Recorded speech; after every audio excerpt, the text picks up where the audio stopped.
हम लोग आपका चरण धोकर पिएंगे योगी जी। महाराज हैं आप, न्याय करिए हमारे साथ, हम प्रजा हैं आपकी। हम लोग बहुत पीड़ित हैं योगी जी, हमको एक बार बस मुलाकात करके न्याय दे दीजिए योगी जी। ये वीडियो देखा आपने 69,000 शिक्षक भर्ती को लेकर किस तरह से इस देश के जो बहुजन समाज के लोग हैं वो सरकार से निवेदन कर रहे हैं। यूपी में 69,000 शिक्षकों की भर्ती निकली थी, लेकिन उसके बाद से उनके साथ लगातार 6,800 पोस्टों पर बेईमानी हुई, रिजर्वेशन को नहीं लागू किया गया। ओबीसी कमीशन ने भी कहा उसके बाद भी उनकी नौकरियां नहीं दी जा रही है। वो लगातार पिछले कई सालों से इसको लेकर धरना प्रदर्शन कर रहे हैं। नमस्कार, मैं शंभू कुमार सिंह और आप देख रहे हैं नेशनल दस्तक। वो तमाम बड़ी खबरें जो आज सबके लिए ज़रूरी है और जो टीवी अखबार आपको नहीं दिखाएगा, जो इस देश के 90% लोगों के लिए ज़रूरी है, उन खबरों की सच्चाई, उनका विश्लेषण बहुत ज़रूरी है। ये वीडियो देखिए, आपको कोई और चैनल, टीवी, अखबार या सोशल मीडिया प्लेटफॉर्म देखने की ज़रूरत नहीं है, क्योंकि ये खबरें आपकी ज़िंदगी, आपके बच्चों के भविष्य और इस देश की सुरक्षा से जुड़े हुए, आपकी रोजी रोटी से जुड़ा हुआ है, जिसमें भय, भूख और भ्रष्टाचार है। तो ये तस्वीरें सबसे ज़्यादा दम मुकनायक की स्टोरी है। किस तरह से सोचिए आप, इस तरह से रोते बिलखते लोग देशद्रोही हैं क्या? सरकार की नज़र में इनके आंसू की कोई कीमत नहीं है। सोचिए 69,000 शिक्षक भर्ती को लेकर लगातार धरना प्रदर्शन चल रहा है। इस देश के बहुजनों को कब मिलेगा न्याय? और वहीं ये तस्वीरें हैं तमिलनाडु से, जहां तूफान से पीड़ित परिवारों को 6-6 हज़ार रुपये की आर्थिक मदद स्टालिन ने दी है। सोचिए, भारत सरकार जहां किसानों को पूरे साल में 3 किस्तों में 6,000 देती है 4-4 महीने पर, स्टालिन ने एक बार में 6-6 हज़ार रुपये की आर्थिक मदद की है। और कश्मीर चाहिए लेकिन कश्मीरी नहीं। ये वीडियोस देखिए। हमने लगाया नहीं रोड पे, तो अब ये आगे इन लोगों ने माल उठा के ले गया ट्रैक्टर में, और हमने इज्जत से बोल दिया वापस कर, हम जाएंगे यहाँ से। ये युवा कश्मीरी है जो लखनऊ में अपना ड्राई फ्रूट्स बेचते थे। ये तस्वीरें देखिए, इनके ड्राई फ्रूट्स को फेंक दिया गया, इनके साथ बदसलूकी हुई, पुलिस ने थप्पड़ तक मारे हैं। सोचिए, क्या कश्मीर हमारा है, कश्मीरी हमारे नहीं है? तो ये सबसे बड़ा सवाल है जो सोशल मीडिया पर आज वायरल है। और क्या आप लोग इससे सहमत हैं? भारत का संविधान भारत के हर नागरिक को सब जगह बिजनेस करने का, तो सोचिए उनका ड्राई फ्रूट्स किस तरह से फेंक दिया गया है। क्या यही राम राज का यही मतलब है? ये सबसे बड़ा सवाल है। तो इनको कश्मीर चाहिए लेकिन कश्मीरी से मोहब्बत करना या नहीं जानते हैं। लखनऊ में कश्मीर से ड्राई फ्रूट बेचने आए युवकों के साथ नगर निगम की टीम ने बदतमीजी किया, उनके सारा माल सड़कों पर फेंक दिया है। तो ये इस देश की इस तरह के गैर बराबरी के खिलाफ आपको आवाज़ उठानी चाहिए और बोलना चाहिए। डॉक्टर रितु पिछले 112 दिनों से दिल्ली यूनिवर्सिटी में धरना दे रही हैं। इस देश के बहुजनों को एकजुट होना चाहिए, इस बहुजन बेटी को न्याय दिलाएं। ये प्रोफेसर थी और इनको किस तरह से दौलत राम कॉलेज की एक कास्टिस्ट प्रिंसिपल ने इनको नौकरी से निकाल दिया, क्योंकि इस देश में लक्ष्मण यादव पहले नहीं है। सोचिए, रोहित वेमुला को मरने के लिए मजबूर किया गया था। और जयपुर से बलात्कार की 2 घटनाएं सामने आई है। राजस्थान जयपुर से एक में 11 वर्षीय बच्ची के साथ दुष्कर्म हुआ है। दूसरी घटना में म्यूजिक बजाकर चलती बस में युवती से गैंगरेप हुआ है। तो अब लोग पूछ रहे हैं कि रूबिका, अंजना, चित्रा, सुधीर, इन लोग अब बोलेंगे कि नहीं बोलेंगे? ये सबसे बड़ा सवाल है। तो सोशल मीडिया पर सबसे बड़ी खबर, और सोचिए लाल और भगवा एक हो गया है। उद्धव ठाकरे की मुंबई में बड़ी रैली हुई, जहां उद्धव ठाकरे ने अडानी के खिलाफ बड़ा मोर्चा निकाला है, जो धारावी में उनको कॉन्ट्रैक्ट दिया गया है। और संघ में उथल पुथल मच रहा। आईपी सिंह ने कहा है कि नागपुर 2024 के लोकसभा चुनाव की कमान अपने पास रखना चाहता है, इसलिए आरएसएस श्री राजनाथ सिंह और श्री नितिन गडकरी जैसे सीनियर नेता को बीजेपी का राष्ट्रीय अध्यक्ष बनाने पर विचार विमर्श हुआ है। मोदी अमित शाह की गुजरात वापसी तय है। मोहन भागवत, तो ये आईपी सिंह जो हैं, ये खांटी सपा को नुकसान पहुंचाने वाले ये नेता हैं। और बहुजन समाज इस तस्वीर को फोटो फ्रेम करके निकाले। हर बहुजन समाज के घर से अगर एक अनिरुद्ध सिंह विद्रोही निकलेगा तो बहुजन समाज का संवैधानिक अधिकार जरूर मिलेगा। हमें संसद में बम फोड़ने की जरूरत नहीं है, पटाखा फोड़ने की जरूरत नहीं है। इस तरह से समाज को जागरूक करने की ज़रूरत है, और ये विद्रोही वही कर रहे हैं। जहाँ भी मंडल यात्रा उत्तर प्रदेश में निकाल रहे हैं, इनका मुद्दा है जाति जनगणना लागू करो, जाति जनगणना कराओ। तबलीन सिंह लगातार जाति जनगणना के खिलाफ लिख रही हैं। और बाबा साहब की party Republican party of India का आखिरी आंदोलन भूमि संबंधी था। भूमिहीनों को भूमि सुधार इसका आशय था, और तब 3 लाख लोगों ने जेल भरो आंदोलन चलाया था। उस समय लाल बहादुर शास्त्री प्रधानमंत्री थे। उन्होंने आश्वासन दिया था कि हम इस पर काम करेंगे, लेकिन बाद में पाकिस्तान युद्ध हो गया और फिर उनका देहांत हो गया। और सोचिए भगवाधारी कितने जल्दी पलट जाते हैं। ये वीडियो सोशल में स्क्रीनशॉट दिखा रहा हूँ। जो भगवाधारी हैं बाबा, उन्होंने कुछ दिन पहले ही मुख्यमंत्री जो उज्जैन के उस समय के मंत्री थे उनको भूमाफिया कहा था। अब वो मुख्यमंत्री बनने पर उनके साथ बैठे हुए थे। इसके बाद मीडिया वालों ने पूछ दिया कि बाबा आप तो कह रहे थे कि ये भूमाफिया है। नेशनल मीडिया के दलालों, कुछ सीखो इन छोटे पत्रकारों से कैसे दोगलों की चड्डी उतारी जाती है। अर्पणा अग्रवाल ने ये ट्वीट किया है।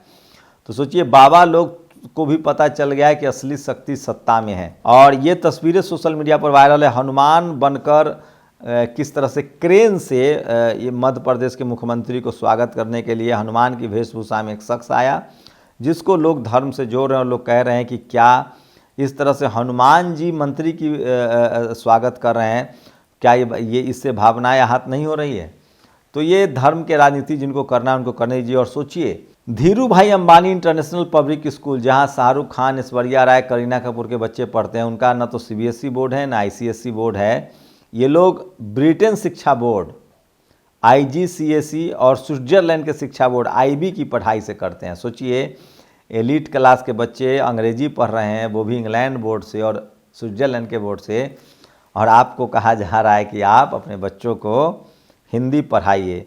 तो ऐसे लोगों से सावधान रहिए, नहीं तो आपका ही नुकसान होने वाला है। अपने बच्चों को अंग्रेजी जरूर पढ़ाइए, दुनिया भर की विज्ञान की तालीम जरूर दीजिए। और सोशल मीडिया पर अनिरुद्ध मंडल छाए हुए हैं। किस तरह से बाबा साहेब के समर्थक, तमाम दलित, पिछड़े, आदिवासी उनका स्वागत कर रहे हैं। और मंडल यात्रा के 7वें दिन समाज के युवा बुजुर्गों का सोचिए वो लगातार कर रहे हैं। और यूपी में अभी ये यात्रा चल रही है जाति जनगणना को लेकर, और जो मंडल कमीशन की सिफारिश है उनको लागू करने की मांग कर रहे हैं वो, जो सोशल मीडिया पर वायरल है। तो जहां भी अनिरुद्ध यादव देखें उनकी मदद कीजिए। बहुजन समाज को ऐसे लोगों की ज़रूरत है। और ललित झा खुद उत्पात मचाने आगे नहीं आया, उसने बाकियों को उत्पात मचाने के लिए पार्लियामेंट के आगे भेज दिया। खुद आराम से घर बैठा रहा, नाम सामने आते ही फरार हुआ। मीडिया में खूब नाम आया, पुलिस के सामने आत्मसमर्पण किया। अब एक विशेष जाति के पत्रकार ललित झा को बचाने के लिए उसके बूढ़े माता पिता को आगे करके समर्थन में ट्वीट कर रहे हैं, माफ़ी की मांग कर रहे हैं। यह पवित्र धागे का मजबूत जोड़ है और कुछ नहीं। तो सोचिए झा जी होने की वजह से, ब्राह्मण समाज के होने की वजह से पूरी मीडिया बचाने में जुटा है। और अखिलेश यादव ने भी जो कश्मीरी युवकों के साथ जो ड्राई फ्रूट्स बेचने वाले थे उनके साथ जो बदसलूकी हुई उसको लेकर ट्वीट किया है कि भारत का संविधान कहता है कि कोई भी कहीं अपना जीवन यापन कर सकता है। तो ये बहुत ही निहायत ही गलत है।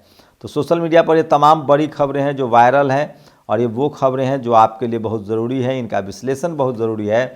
टीवी अखबार ये खबरें नहीं दिखाएगा। और ये 2 तस्वीरें देखिए, हैदराबाद यूनिवर्सिटी में 5 दिनों में 2 कर्मचारियों की मौत, जातिगत उत्पीड़न की जरें सामने आई है। जिस प्रोफेसर ने रोहित वेमुला को सस्पेंड और हॉस्टल से बाहर किया था, उसी पर अपने अधीनस्थ कर्मचारी को प्रताड़ित करने का आरोप। 2 कर्मचारियों की मौत के बाद छात्र संगठन ने आलोक पांडे पर कार्रवाई की मांग की। ये वही आलोक पांडे हैदराबाद यूनिवर्सिटी का जिसकी वजह से रोहित वेमुला को संस्थानिक मौत को गले लगाने के लिए मजबूर होना पड़ा था। और 5 साल में 13,000 SC ST OBC छात्रों ने छोड़ा IIT IIM। इसकी वजह है कि वहाँ आप इनके समाज का न टीचर है, और जो मनुवादी टीचर हैं वो इनको जाति के नाम पर प्रताड़ित करते हैं, जैसे ये पांडे। तो हैदराबाद यूनिवर्सिटी में आलोक पांडे ने की वजह से 2 और कर्मचारियों ने जातिगत प्रताड़ना से आकर अपने आप को ख़त्म कर लिया है। और इसको लेकर टीवी अखबार में कोई खबर नहीं है। आप इस पर सचेत रहिए। और रोहित वेमुला को इसी तरह से मरने के लिए मजबूर किया गया था। और उत्तर प्रदेश में एक मजदूर के घर 58 लाख का बिल आया। बिजली कनेक्शन मुफ्त मिला था, लेकिन बिल आया 58 लाख का। सोचिए किस तरह से सिस्टम काम कर रहा है। और कल बिजनौर में कुछ मनभर लड़के समाज सुधारने निकल पड़े। आज कुशीनगर की लड़की को ही रास्ते में उठा लिया। उन्नाव में लड़की के साथ बस में गैंग रेप होता रहा। ड्राइवर ने तेज़ आवाज़ में म्यूजिक चला रखा था। गाजियाबाद में 4 साल की बच्ची से बलात्कार हुआ है। तो ये सारी खबरें हैं जो सोशल मीडिया पर वायरल हैं। और सोशल मीडिया ही सच्चा मीडिया है, सोशल मीडिया ही बहुजन मीडिया है। और इसलिए कह रहा हूँ कि बहुजन समाज के लोगों को लगातार सचेत होना चाहिए। और शाहजहांपुर में दलित समुदाय की लड़की के साथ गैंगरेप के बाद किशोरी की हत्या कर सबको पेड़ से लटका दिया गया है। गांव के 3 लड़के मनवीर, रघुवीर और सुखवीर पर गैंगरेप के बाद हत्या। तो सोचिए किस तरह से इस देश में जाति के नाम पर सबसे ज़्यादा अपराध होते हैं। और जब तक ऐसे लोगों को सज़ा नहीं मिलेगी, लेकिन सबसे भाजपा सरकार खरीद सकती है, EVM खरीद सकती है और सांसदों की सदस्यता छीन सकती है, लेकिन मध्य प्रदेश की जनता का दिल नहीं जीत सकती। प्रधानमंत्री विकसित भारत यात्रा को संबोधित कर रहे और ज़मीनी विनाश से वाकिफ जनता भोपाल में कान पर हाथ रखकर बाहर जा रही। सोचिए, प्रधानमंत्री के इस भाषण को सुनने के लिए बिल्कुल लोग तैयार नहीं थे और वो वहाँ से निकल चुके। पीयूष बेबले ने इसको ट्वीट किया है, जो पहले पत्रकार थे अब कांग्रेस के लिए काम करते हैं।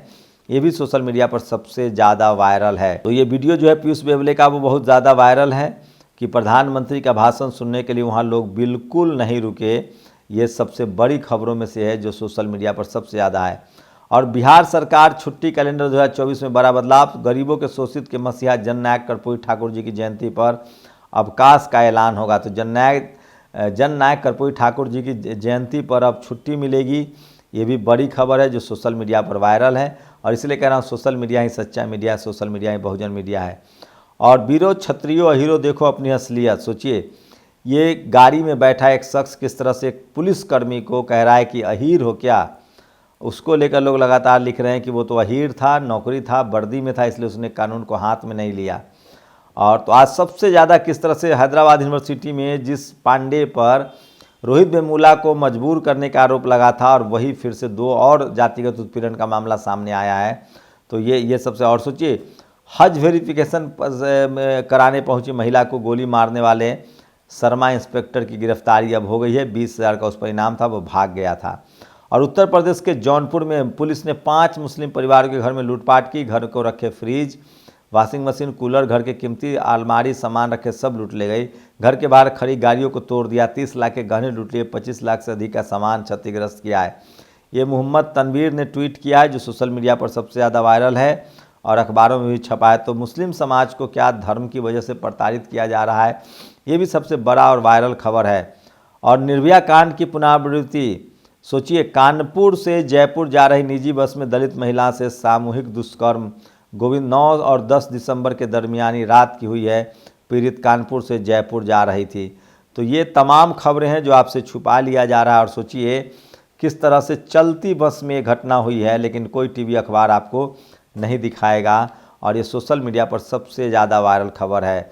राहुल गांधी की लगातार आलोचना हो रही है, जिस तरह से उन्होंने जो मामला था किस तरह से कि क्या आप बेरोजगार हैं तो आप नियम कानून को तोड़ देंगे, क्या आप देश में अराजकता फैला देंगे।